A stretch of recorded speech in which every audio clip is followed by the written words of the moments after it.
دلا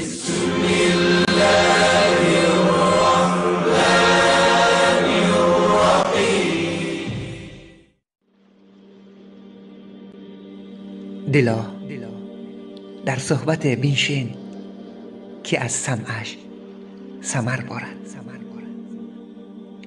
گریز از حلقه کانجا به ایمانت خطر دارد. بشو انباز آن قلب که همراز است با قلبت.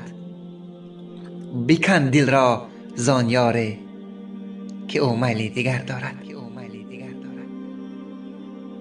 برو دامان مادر گیر، کنار قبلگاه بنشین. منور دو جهان گردد، کسی پندی پدر دارد.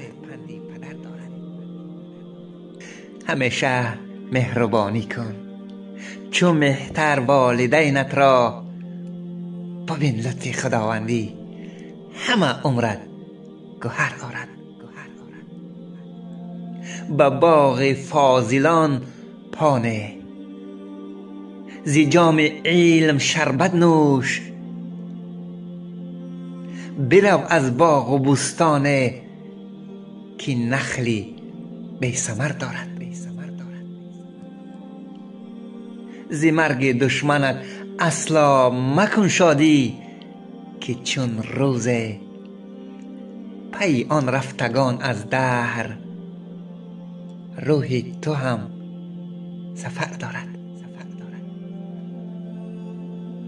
کناری بیغمان هرگیز مگو حرف ز اندوهت. کناری آن نفر بنشین که از اندوه خبر دارد. ز تقدیر خداوندی صبور و با تحمل باش،